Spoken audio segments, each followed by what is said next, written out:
Welcome on in, Cougar Tracks Podcast, powered by KSLSports.com. I am your BYU insider, Mitch Harper. Happy as always to have you on board of the podcast, wherever and however you may be listening or watching the show. Going to be having a loaded show for you today. AJ Dybantsa, you'll hear my one-on-one conversation with BYU star freshman in this edition of Cougar Tracks. And AJ, of course, is out in Colorado Springs with Team USA. He had an eventful weekend, and we'll hit on that coming up as well. Also, BYU Basketball recruiting news. The Cougs are pretty busy with 2027 prospects.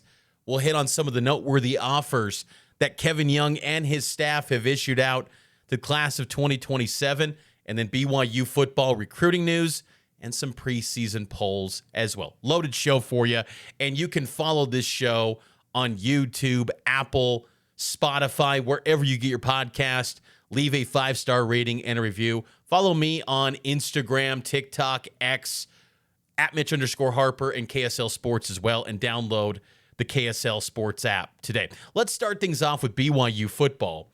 The Cougs got some recruits added to the class of 2026. It was a busy official visit weekend with a few commits. Alatini was one from California. He was out on an official visit. Then some uncommitted prospects, and then a few added to the mix as well. Antonio Johnson, a cornerback out of Fort Worth, Texas, he commits to BYU. Underrated guy, under the radar type of prospect. And look, BYU has had a lot of success with these type of players in the past. Antonio Johnson added to the group for BYU, but you love the size, 6'3.5", 180. That alone is something you can work with and develop. And we know that Gennaro Guilford has had a lot of success with under-the-radar prospects that become pretty good. So I'm very intrigued to see what Antonio Johnson can become at BYU. But he took an official visit this past weekend. He's officially a BYU Cougar. And then the BYU Cougs also added Parker Ord, a tight end, 3-star out of Frisco, Texas. If the last name sounds familiar, you're right. Andrew Ord, that's his uncle. Remember, Andrew Ord played with BYU late 90s, early 2000s. He was a teammate of Kalani Sitake's. Andrew Ord was from California. Parker Ord, his nephew, is a 6'4", 210-pound tight end from Frisco, Texas. And what's interesting now in this class, BYU has 3 tight end commits. Brock Harris, of course, the 4-star out of Pine View High School, one of the top tight ends in the country. Ty Getch from Colorado, he's going to be going on a mission after this upcoming fall. So he'll have a year, and then, not this upcoming fall. He'll play at BYU his high school senior year this fall. Then he'll go to BYU. Then he'll go on a mission, and then he'll finish his BYU career after the mission. Brock Harris will go on a mission and then be back after his mission concludes, and then Parker Ord added to the mix as well. So BYU's got 3 tight ends in the class of 2026, and it's a smart move because it's a position that needed to be boosted a little bit. You know, you've got some interesting options, I think, in the tight end unit for 2025. Some veteran guys like Carson Ryan, who's got 1 year, and Carson told me back in the spring that they were looking maybe into a second year potentially for him of eligibility due to some injuries he had at UCLA. But most likely this is going to be his last year of college football. So then after Carson Ryan, you've got Kean Need, who comes in from New Mexico. You got Ethan Wood from New Mexico State, some young guys like Noah Moiaki, Tucker Kelleher. But really it's kind of, there's not a set kind of timetable of what that tight end position is going to look like for the future. So you really needed to boost that up. And this is kind of the first big recruiting cycle where Kevin Gilbride has been actively recruiting these prospects for an extended period of time. And pretty good so far. That message is clear, and there's some unique ties to BYU. Ty Getch, knew Andrew George was in his ward, former BYU tight end out in Colorado, Inglewood. The close connections there, and Andrew George helped get coaches onto Ty Getch's radar. And I saw him in person at the Under Armour Next camp. He was a little bit banged up, kind of soreness in his hip, so he didn't go full speed, but a big-bodied athlete, 6'7", 225 is Ty Getch. And Ord joins that pretty talented tight end unit. Of course, Brock Harris, he was an all-world prospect, 5-star rating for an extended period of time. Then now he's a 4-star in the composite. But heralded player, one of the highest-rated prospects BYU's landed a commitment from. So this is a really good class so far for BYU. It has dropped a little bit because the month of June is where a lot of schools build up their recruiting class. A lot of programs these days want to have their recruiting class done, committed by around July 4th.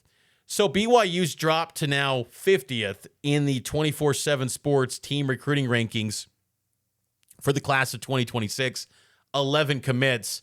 However, if they add, say, Ryder Lyons, who's going to be taking an official visit this upcoming week, and all of the guys that they've got coming in, like a Jax Tanner, an offensive lineman from Idaho who just had an official visit to Tennessee, Oregon before that, that's going to climb quickly if you can land those guys. So BYU's in a good place, I think, with this recruiting class. And I'll be honest, I think this 2026 class on paper, and just looking at the positions, the talent, the high-end prospects that BYU's adding, it's one of the best classes, I think, maybe the best class thus far that Kalani has put together since he's been the head coach. That dates back now to 2016. I think this is a really impressive class. And I think, honestly, the recruiting that BYU has been doing in the Big 12 era, really since 2021 when they got the invite, I think it's quietly improved.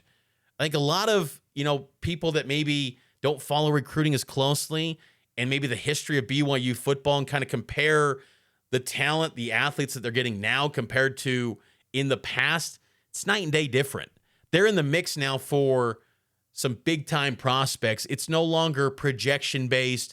Yes, you're getting the Antonio Johnsons who are going to be a little bit more projection and develop, but you also are getting some guys that when they're a freshman, they're going to be expected to contribute right away. BYU in the past, earlier in Kalani's tenure, it was too much, let's go find an amazing athlete, undersized guy, and then develop him into something special. Well, they're getting good athletes with these classes now, and they got the measurables and the size to step right in and compete in a power conference, and I think that's pretty exciting for BYU. Also, in football recruiting news, 2027 recruits kind of come into focus as well as coaching staffs can officially contact and, officially start to launch the communication with these 2027 recruits. So BYU put out some edits, letting the class of 2027 prospects know they're on the clock.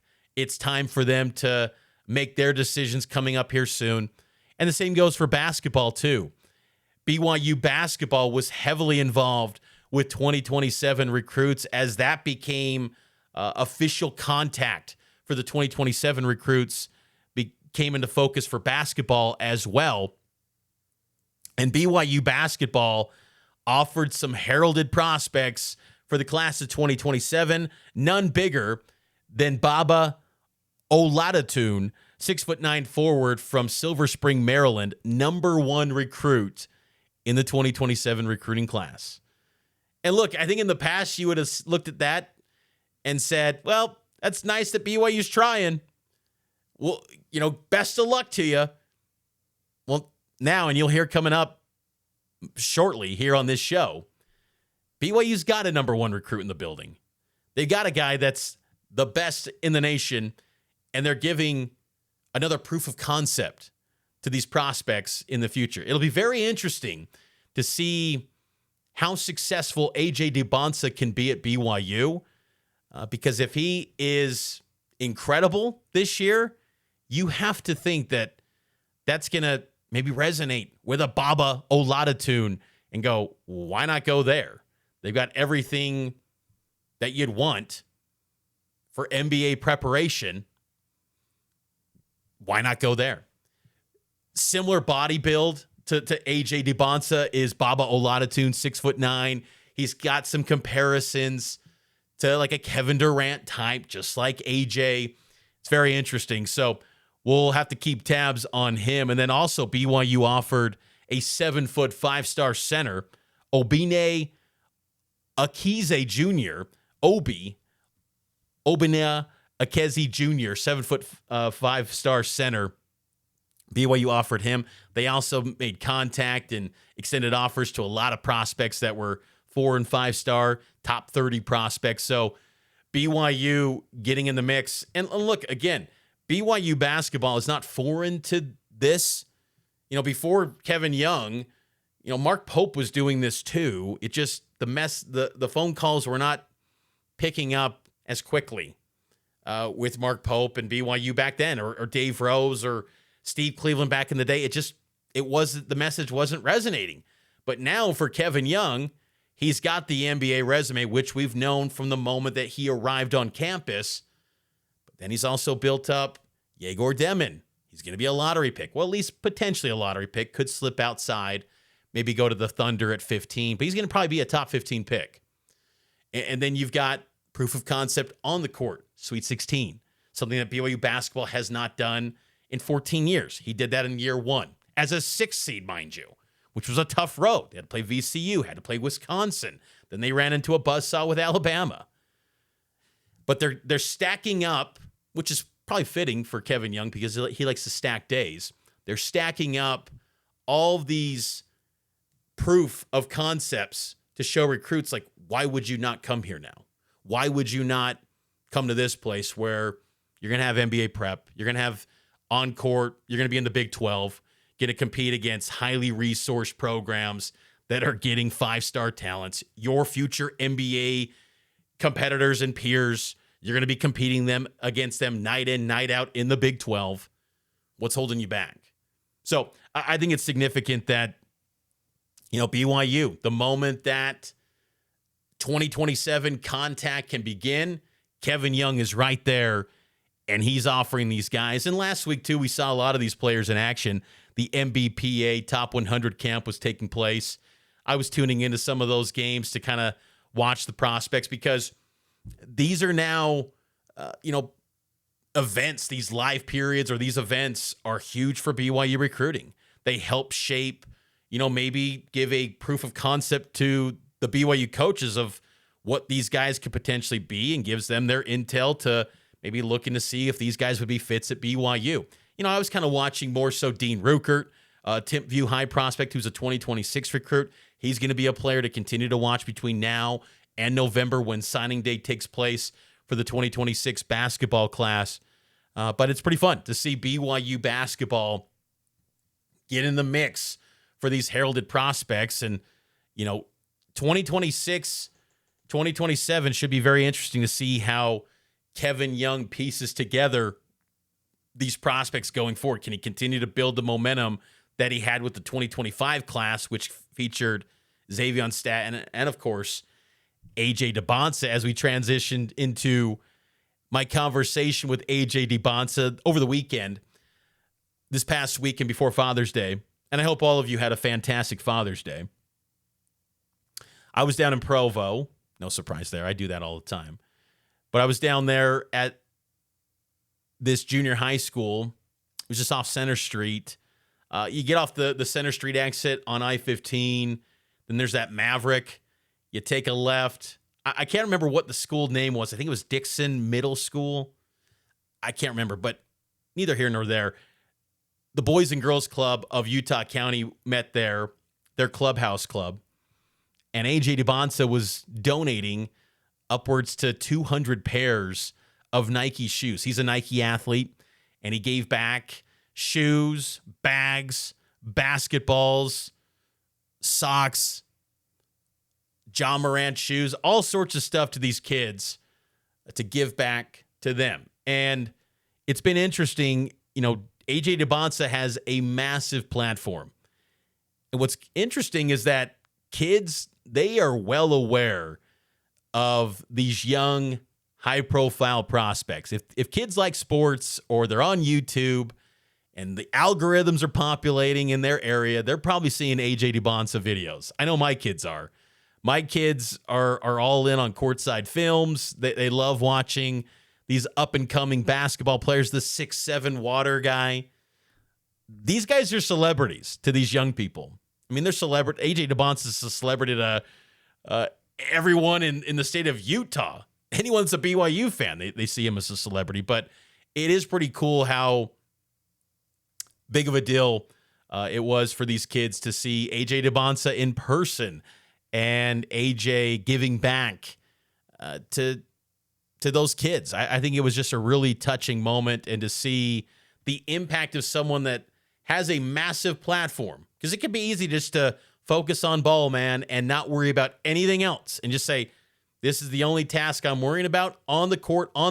Ball is life. And that's the case for AJ. I mean, he is all about ball, but he's also pretty well traveled when it comes to giving back and helping his community. And I thought it was pretty cool, and I caught up with him after his pretty cool moment donating to the Boys and Girls Club in Utah County. And this was my conversation with BYU freshman AJ Dybantsa. It was right here on KSLSports.com, KSL5 TV, and the Cougar Tracks Podcast. Boys and Girls Club, I know this means a lot to you. You spoke to the kids today, but just the emotions that you experienced seeing this here in Utah now. This is your new home. Yeah, I mean, it's my new community. That's why I did it. I live in Provo. I go to BYU, so I have to interact with the guys over here, little kids, and I just love giving back. So this is one of the things. How rewarding is it to be able to provide shoes and things like this through your being a Nike athlete? That's rewarding. It's surreal. I just love seeing the kids' reaction. I love making people's day, and this is one of the best feelings. You know, you bring that up, making people's day. You and your dad, you guys do a lot with Bob Marley Foundation. What is it about that kind of, was that something that was instilled in you at a young age? Yeah, so I think I was like 6. My dad brought me and my sister to Africa, and he donated pens and pencils to his high school. And then ever since then, me and my sister just like had it in us, like when we get older and we have the resources to, we have to give back. Pretty cool. And, along with this too, you have your teammates here. Richie Saunders was here, Dawson Baker, Brody Kozlowski. What does that say to you about these guys showing up? And you just got here on campus a few months ago. Yeah, I just got here, and the love I get and the love I show back is just like, it's just a family bond. That's one of the reasons why I came here. Like, these guys didn't have to show up, but they showed up. They measured feet, they gave away shoes, and they enjoyed doing it. So it's just team bonding is how we're going to do a lot and how we're going to win a lot of games. You bring up when you got, one of the reasons you got here, when you were going through the process, how big of a conversation was that family bond that Kevin Young pitched to you? Yeah, so it was one of my 4 pillars of why I came here. And, like, on my visit, like, I don't know how we just clicked. Like, we went to Top Golf. We're all swinging. I went to some of the basketball games. They allowed me in their locker room after the game, and it was just like, yeah, like, I just have to come here. It was one of those things.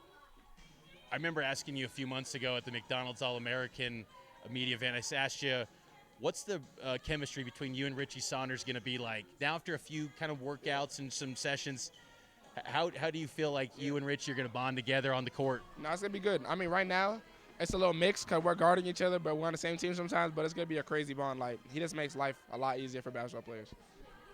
With there was a photo when with you guys defending each other where I think you looked like you were going to get the block. It was a still image, so we didn't see it. Do you know what I'm talking about, that image? Yeah, I don't remember. I don't remember the outcome. I might have blocked it. He might have made it. I don't know. It was a still image.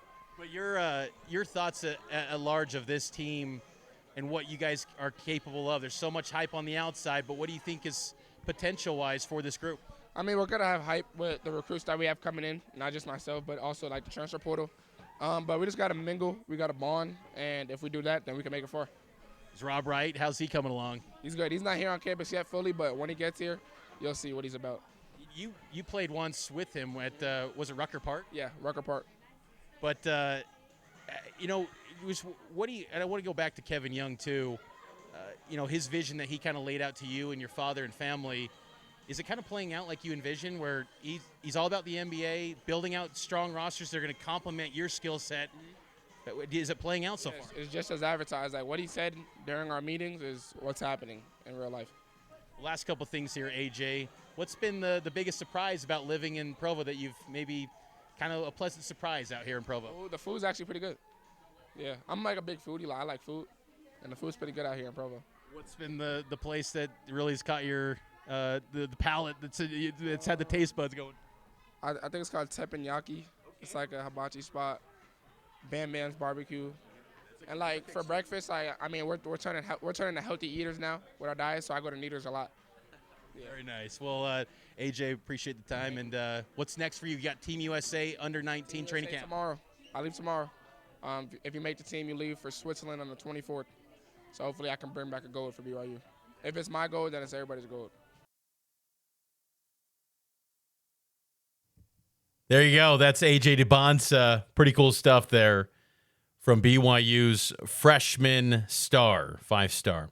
As you heard, he is in Colorado Springs with Team USA, and on Sunday there was a lot of footage coming out of the Team USA facility during a scrimmage.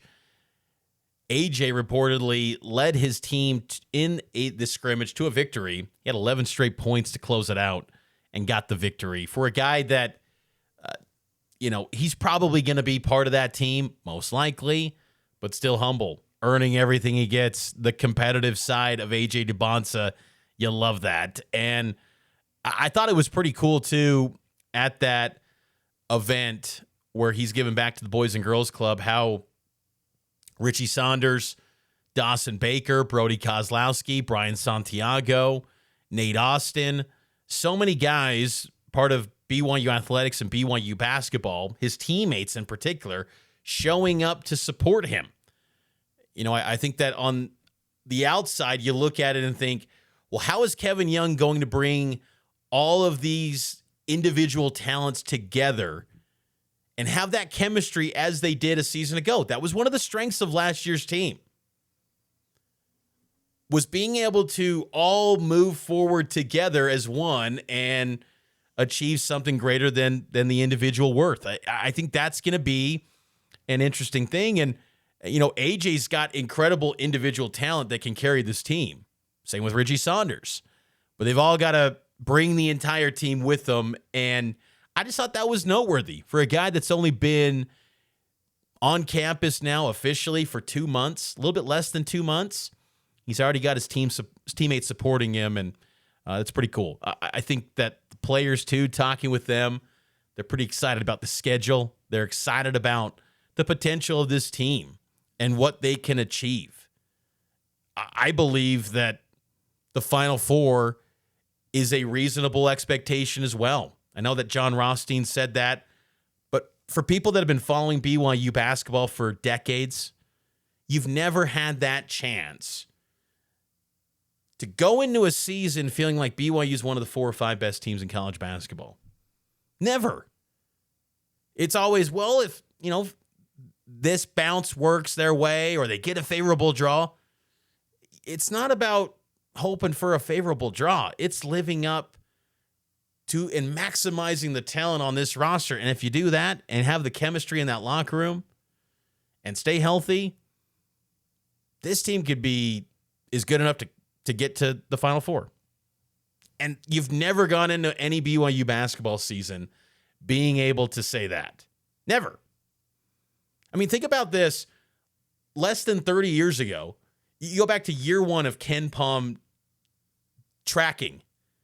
It was a 1-25 team, which is kind of frustrating that Ken Pom began that year, because if you drop off that season, the metrics for BYU in the program history rankings probably jumps up a bit, because they were probably the worst team in college basketball that season in 96-97. But that was less than 30 years ago. And look, in the 80s, they had that Elite 8 run with Danny Ainge. They had that team in 88 where they got up to number 2 in the rankings, the AP Top 25. BYU basketball knows winning. But they've never had a roster as talented as this one that you go into the season and go, it doesn't matter who it is. UConn, whoever it is, you can stack up. You can match up with them because you've got the top-end talent. You've got the coaching staff. You got the resources to contend with anyone. That is pretty cool. And AJ Dybantsa has got to be one of the leaders of this team. Richie Saunders, he's going to be a leader. Dude's going to grind. And I think it's pretty cool that he just pushed off the NBA draft completely to focus on being at BYU. It's going to be a really good team. This BYU basketball program is flying high, and appreciate AJ Dybantsa spending some time with me to talk some ball during his moment giving back to the youth at the Boys and Girls Club in Utah County. Last thing before we close out the show today. You know me. I'm a big fan of Phil Steele. Now, I will admit, full disclosure, the VIP deal, Phil, I'm sorry. I usually get that VIP deal. The date slipped past me. I was out in Orlando at the end of May. It just got past me, man, so I didn't get the VIP deal. I haven't actually got my hands on the copy yet of the actual magazine. I'm going to have to wait till it shows up at Barnes & Noble on July 4th. That's okay. But I've been seeing some digital copies and seeing the Phil Steele Big 12 outlook for 2025. And I have to say, it surprised me. Here's the rundown. If you haven't seen it already, I'm sure you have. We got to break it down, though. Number 1, Baylor. Also number 1, Utah. Also number 1, Iowa State.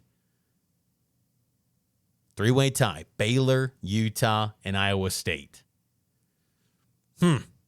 Interesting trio to pick. Number 4, Arizona State. Also number 4, Kansas State. Also number 4, Texas Tech. 6 teams in, no BYU. Number 7, TCU. Also 7, BYU. BYU is the 8th team listed in Phil Steele's preseason rankings.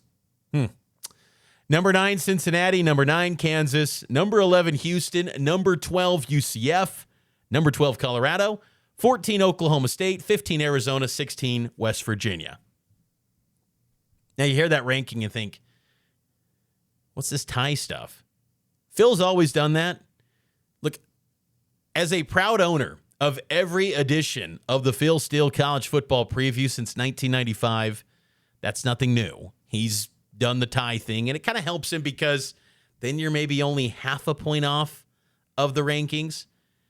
People were kind of flaming Phil about these rankings, and they said that, he was so inaccurate last year. Spoiler, everyone was inaccurate with the Big 12 last year. But when you actually dive into the magazines and the accuracy, Phil was number 1 on the Big 12 last year. As weird as that sounds, he was. My thoughts on BYU being number 53 overall in his rankings and tied for 7th in the Big 12. It's too low. BYU, and I know that there's uncertainty at quarterback. What's going to happen there with Jake? What's going to be going on with Jake Retzloff at QB? There's no official word. It's still being deemed a private matter, even though it's a public document and it's a highly visible position at a highly visible university with a highly visible football team. It's being deemed private by the school. It's fine. But the games are going to take place in 75 days. Who's going to be that quarterback? Is BYU going to have a QB at QB1 that's in the middle of a lawsuit for alleged sexual assault in a civil lawsuit? Don't know. Never seen that before at BYU, but there's no precedent for that. So that leaves a little bit of uncertainty, and Phil, his magazine takes its time to get to the presses. He had a quick turnaround with his magazine being printed out, only 5 days, so he gets as much data as possible. So I wonder if he factored in maybe the uncertainty with QB. But to me, even with the quarterback situation, whatever it ends up being, whether it's Jake, whether it's McKay, whether it's Bourget, Bear Bachmeier, who knows at this point? I think BYU should be a top 5 football team in the Big 12 for a couple of reasons. One, their running back position is going to be really good. LJ Martin, Sione Moa going to be excellent back there. I think a very underrated group. Sione Moa was one of the best players I saw in spring football this past March. Him and Keelan Marion, of course, Keelan's gone, but Sione Moa was excellent. I'm very bullish on the BYU running backs. But I would also add, too, the defense. BYU was the number one defense in the Big 12 last year. They're better in the trenches this season. You have big-bodied interior defensive tackles, the likes of which BYU hasn't seen since Kairos Tonga. And that was just one man. BYU has about 5 deep, with 6'2", 6'3", 6'4", 300-pound men in the interior. And I think the defensive ends, too, could be a pleasant surprise and could be a lot more productive than what we've seen really in the Kalani Sitake era with getting to the quarterback and creating havoc. Tyler Batty was excellent. He was really good. Still, only 1.5 sacks. Someone, I think, will beat that on that BYU defensive end group, the OE and the traditional defensive end. Tausili Akana, he's adding weight. He's looking really good. He's going to be a force for BYU. And it's hard to project someone like him because he didn't really do anything at Texas. He didn't even sniff the field. How do you project that? And that's the tricky thing for a prognosticator like Phil. You got to go maybe a little bit of gut feel, a little bit of intel. He has those conversations with the head coaches. You know, what does Kalani tell him about some of these players? I don't think he's revealing all the secrets. But, you know, someone like Tausili Akana is going to be really good that you don't really, it's hard to project. And look, every Big 12 team's probably got it. But I think Tausili Akana has the potential to be really, really special for BYU. And I think Logan Latui could be very solid for the Cougars. He comes back and gets an extra year. You know, BYU's defensive ends are going to be really good. The defense as a whole will be very good. Will they be number one? That's always tough to predict, but I think they're going to be top 3 defensively. The question on defense is at cornerback. Mark Collins, Jacob Robinson. Jacob Robinson, one of the best corners since 2000. He's gone. And Mark Collins was really good and got a CFL deal. He's gone too. Who replaces them? Maury Bamba, Trey Alexander, Evan Johnson. That's your top 3. And then you got Jonathan Cabea as that inside corner at nickel. Those are your top 4 guys. And then Jaden Dunlap, 5. You know, we'll see how it all shakes out from there. And then you got, you know, Marcus McKenzie too. I like BYU's defense a lot. And I think guys like Phil are maybe factoring in Harrison Taggart gone, instant drop-off. No. Sihalia Sarah will be excellent. Keelan Marion loss, instant drop-off. I agree with that a little bit at wide receiver.